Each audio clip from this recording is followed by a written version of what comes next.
Hey there, language learners. Are you ready to boost your English listening and speaking skills?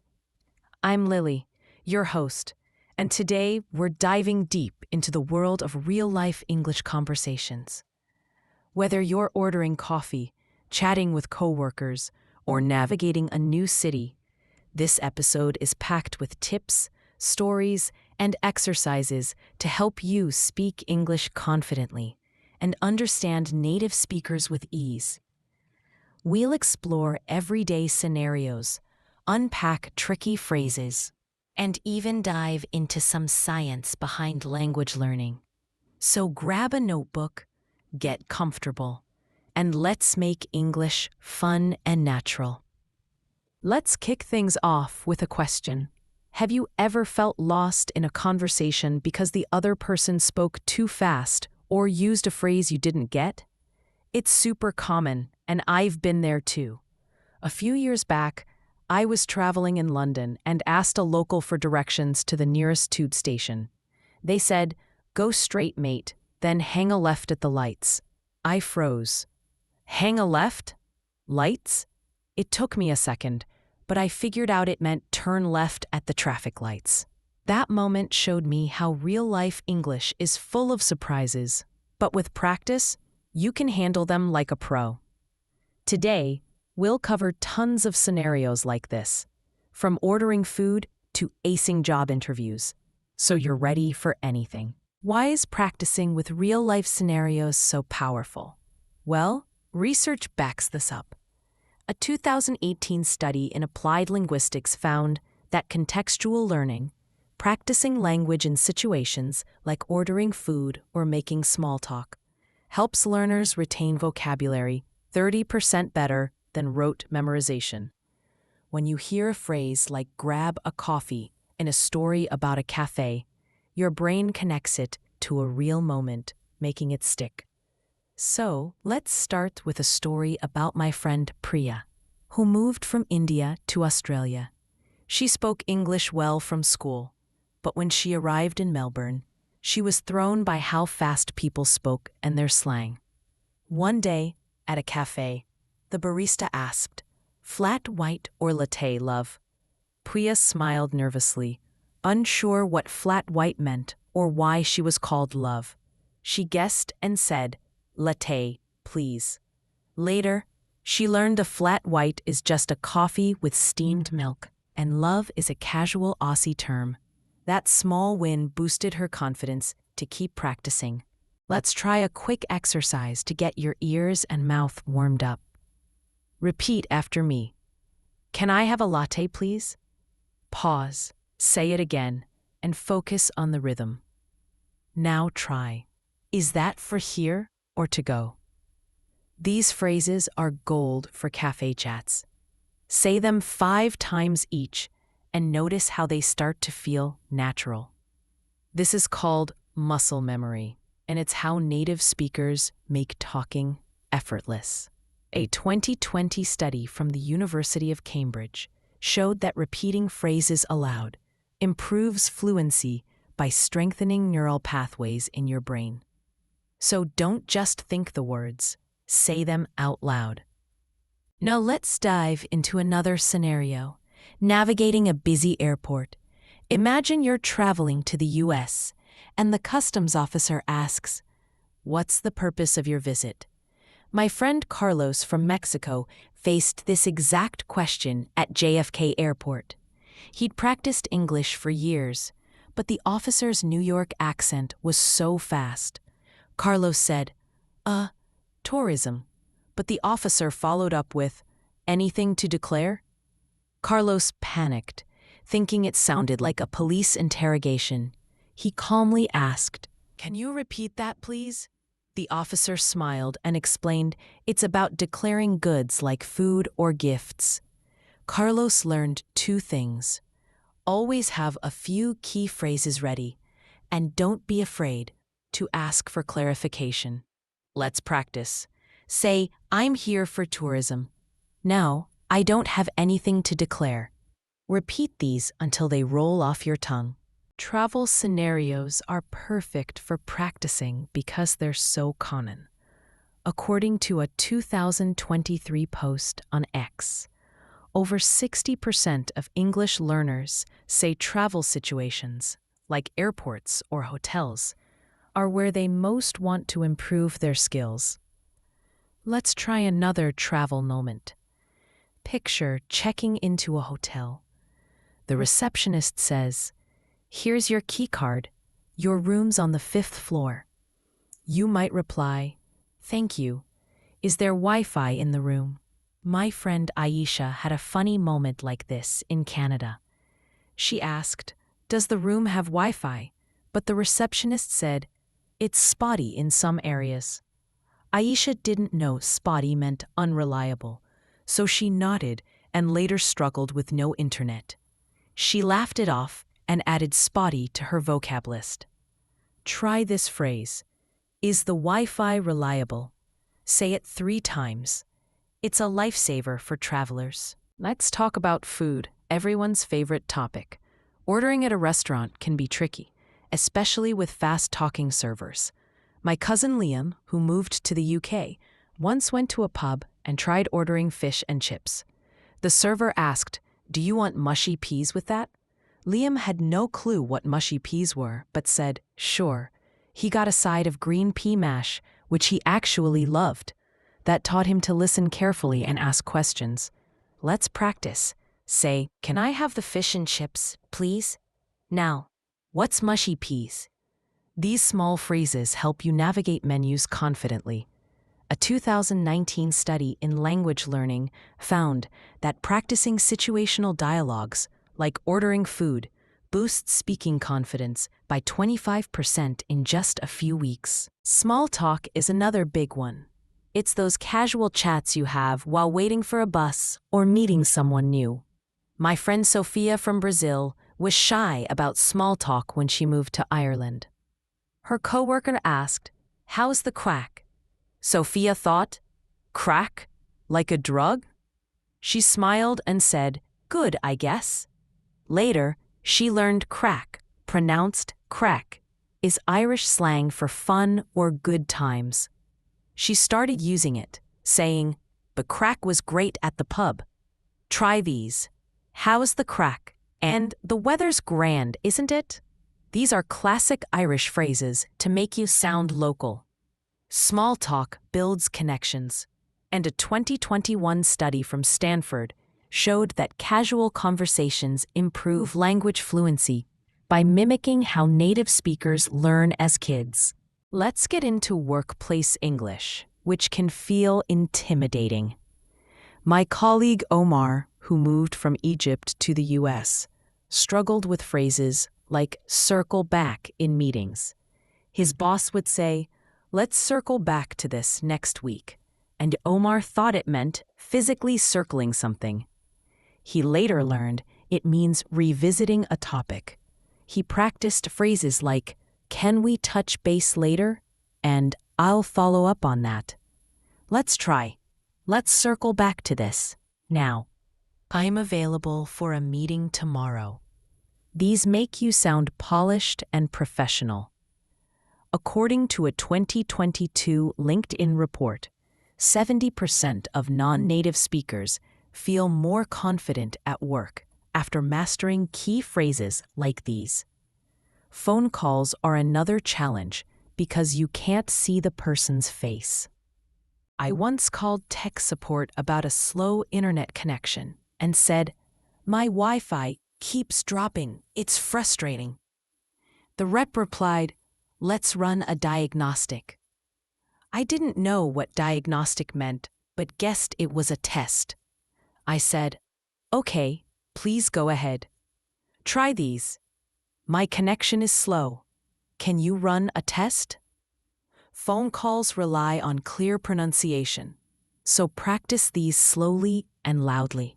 A 2020 article in The Guardian noted that phone conversations are tough for 80% of English learners because there's no visual context.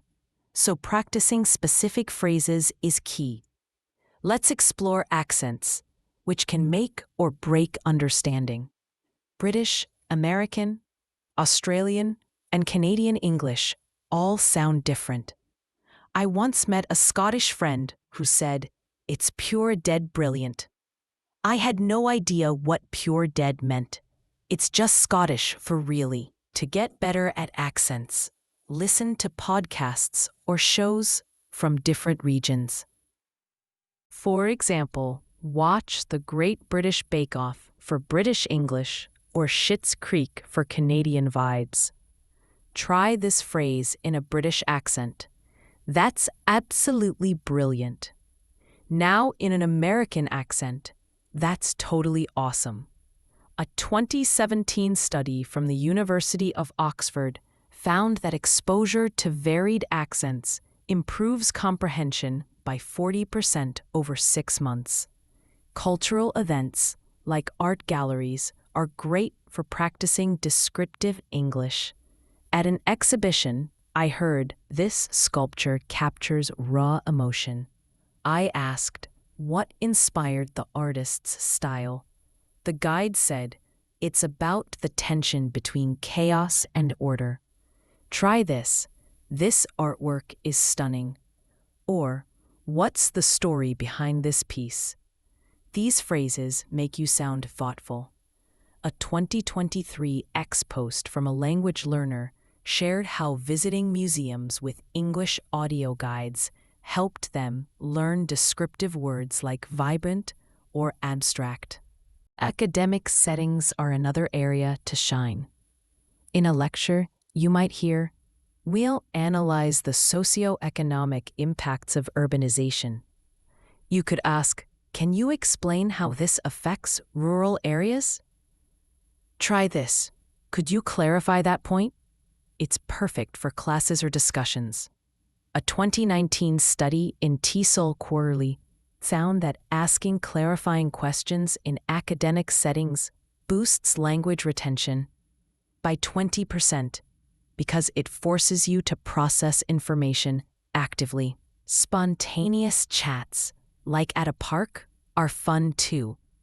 I overheard someone say, "The new fountain is class." Class means cool in some UK slang. I joined in. "Yeah, it's proper nice." Try this. "The park looks amazing." Casual chats like this build confidence. A 2021 X thread from language learners suggested joining local meetups or online forums to practice spontaneous English. Online forums are a treasure trove for slang. On X, I saw someone post, "This new series is fire." Fire means amazing. Try saying, "That show is fire." Reading forums helps you pick up phrases like lit or low-key.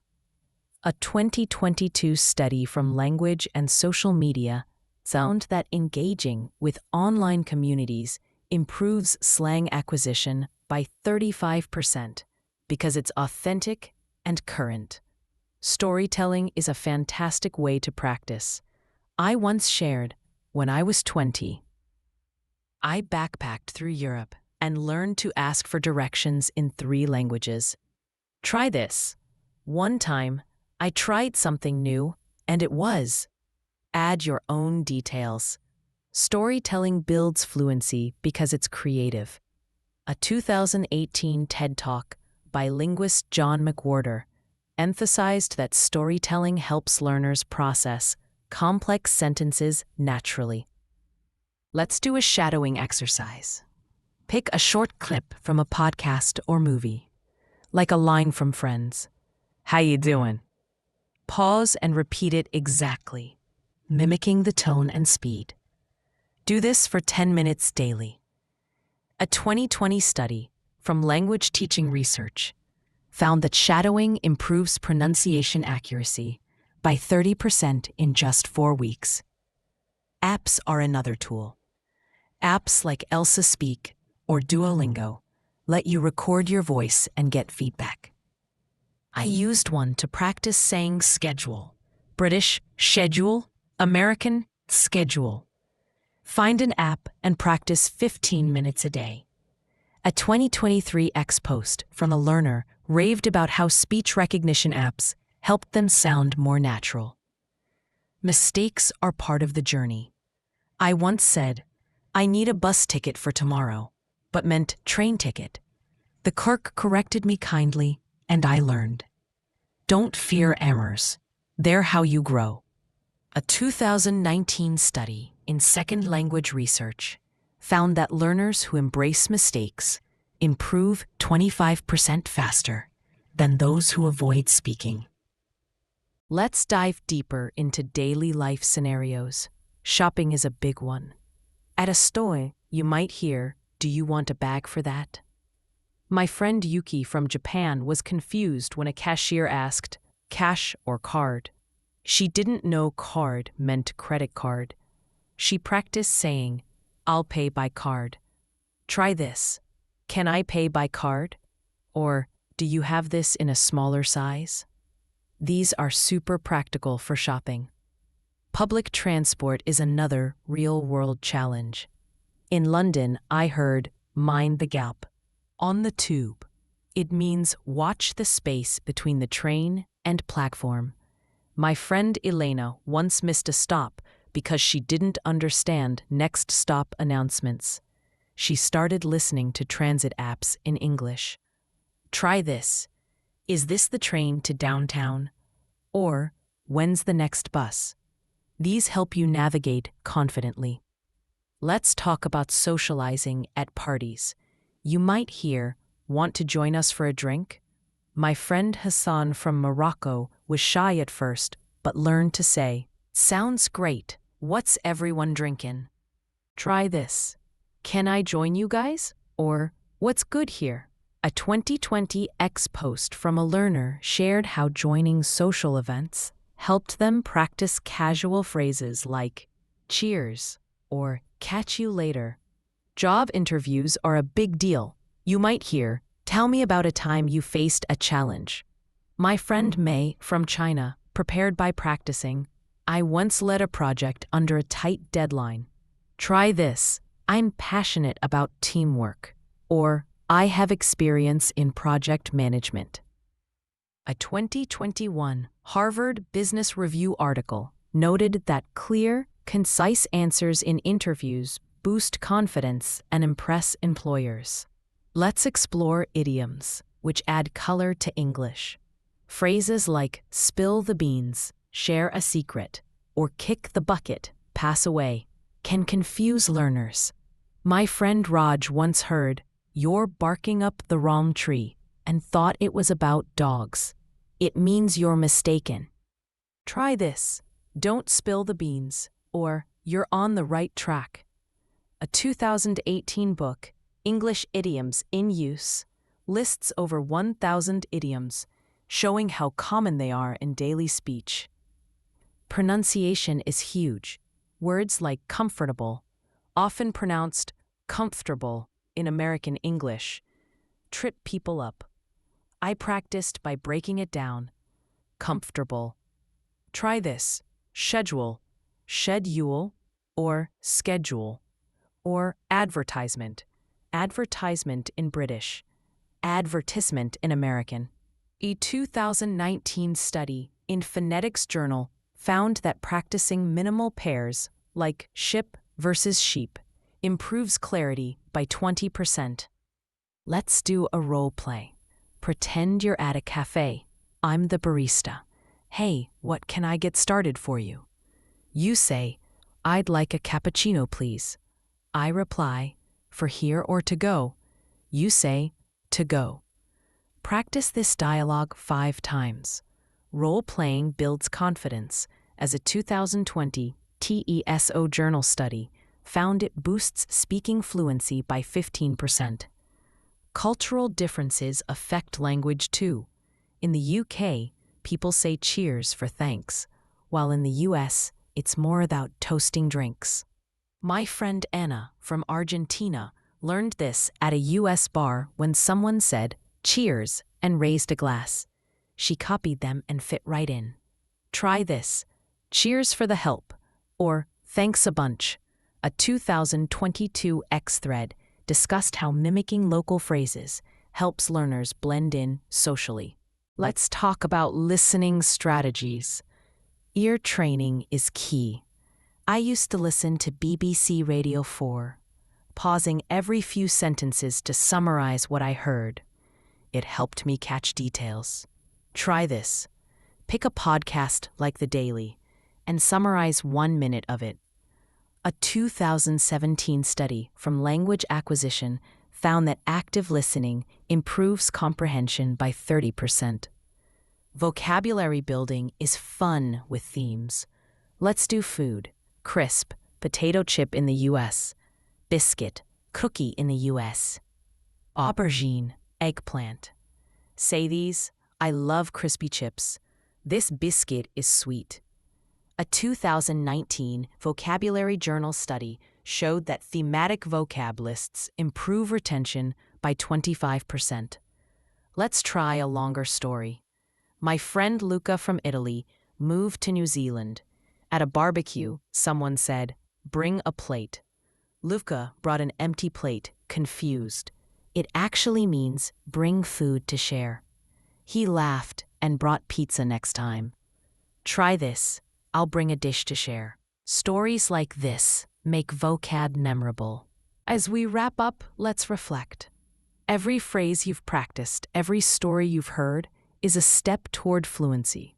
Think of my friend Luca, who went from bringing an empty plate to a New Zealand barbecue to confidently saying, "I'll bring a dish." Your journey is unique, but it's built on small wins. A 2020 motivation and language learning study found that celebrating progress boosts confidence by 40%. So keep practicing. Order that coffee, join that chat, ask that question. Mistakes? They're your teachers. Visualize yourself speaking fluently, whether in a cafe or a boardroom. You're not just learning English. You're unlocking new connections, cultures, and opportunities. So, grab those phrases, listen to that podcast, and speak with joy. You've got this, and I'll be cheering you on.